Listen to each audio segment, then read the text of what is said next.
You're tuning into Black and White Sports on YouTube. The no-holds-barred truth on sports. The main event starts. All right, Black and White Sports supporters, let's talk about the Raiders.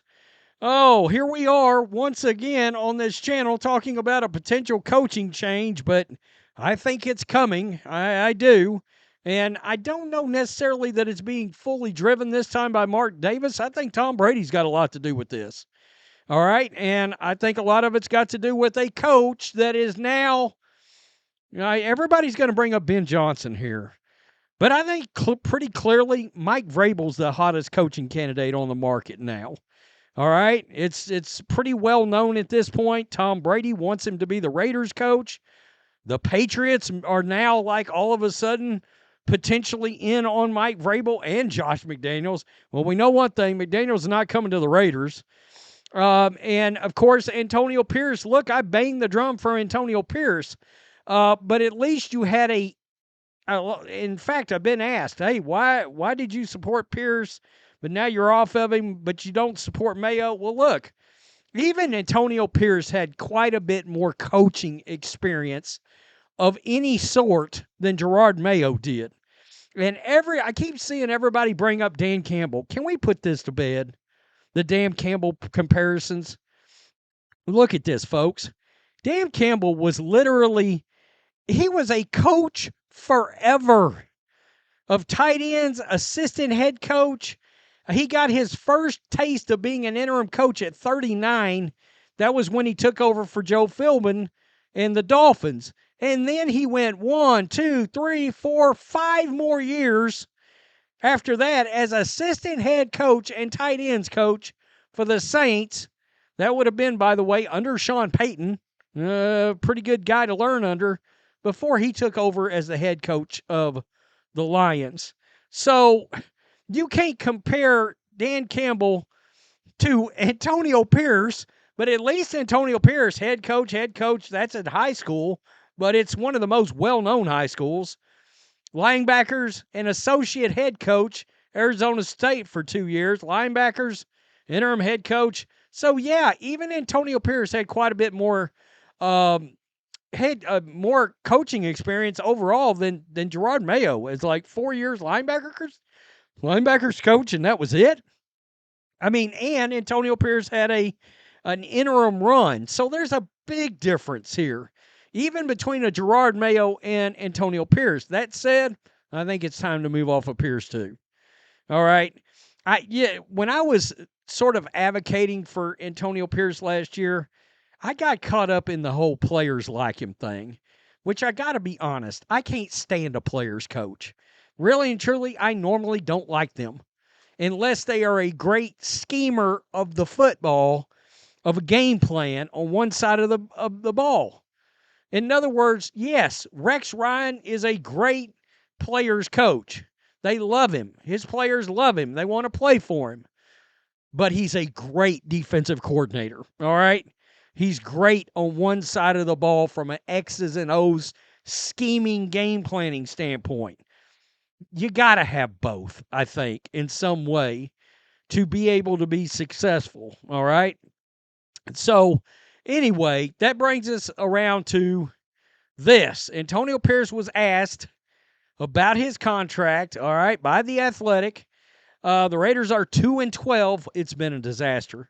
And they're riding a 10-game losing streak. On Tuesday, the day after the team's most recent loss, Pierce was asked if he thinks he'll be back in 2025. He said, quote, "I'm under contract," via Tashawn Reed of The Athletic.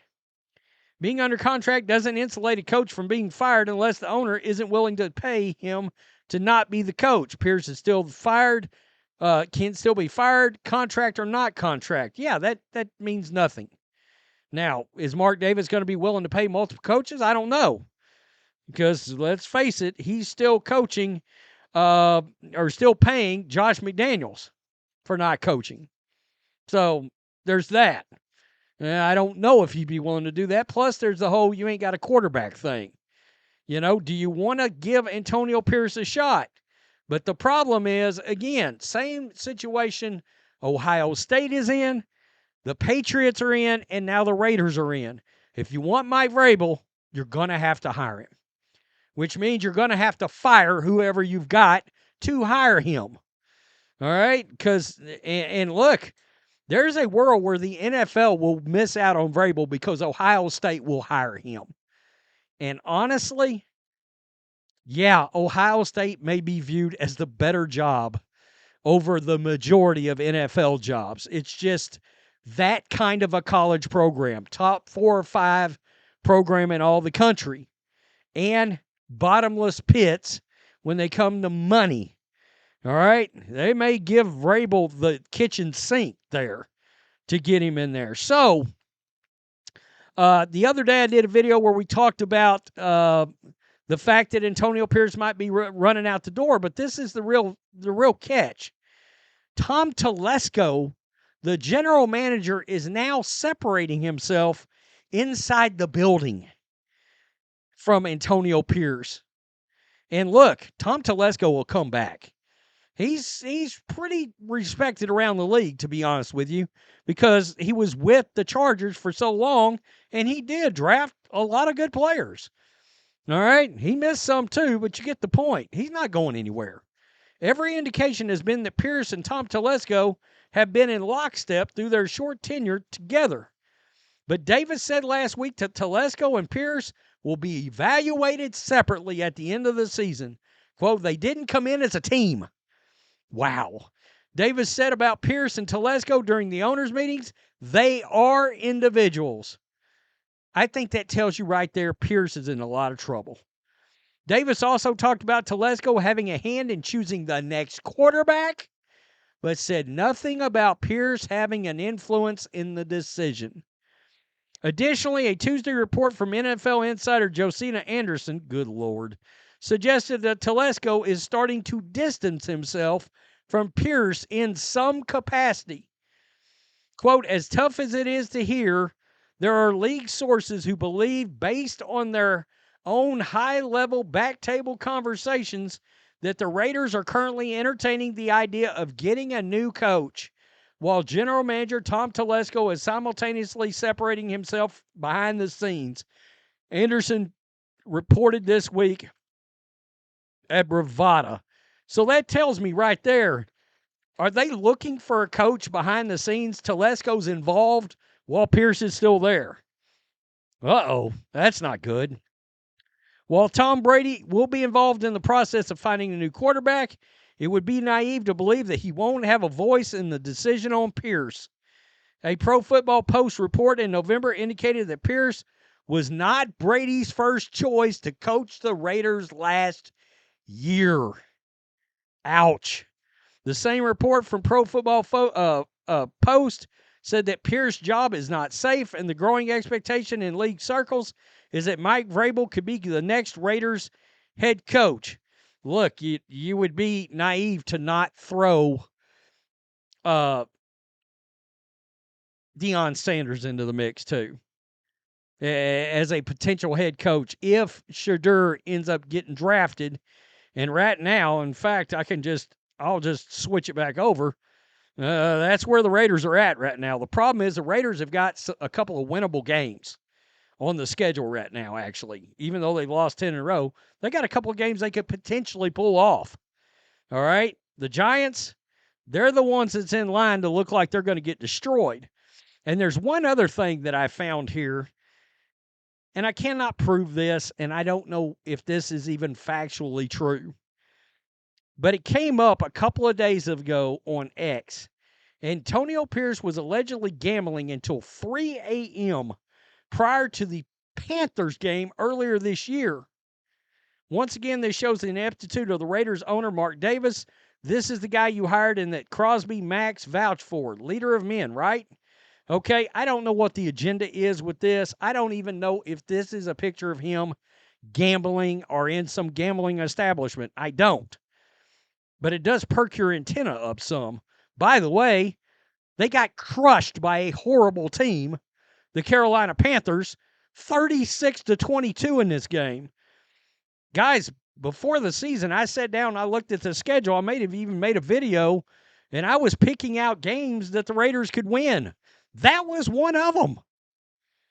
And they got crushed. So I don't know where that picture comes from. Some people are saying it was from some other event. We don't know.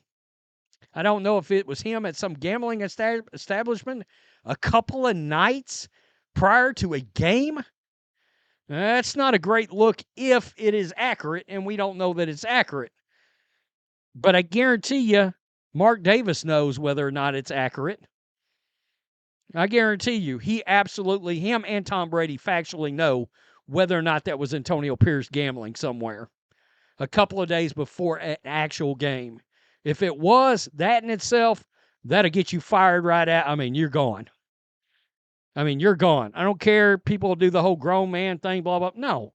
John Gruden was spending full nights all week long and not going anywhere before games in the facility. You get the point. That's what coaches do during the season.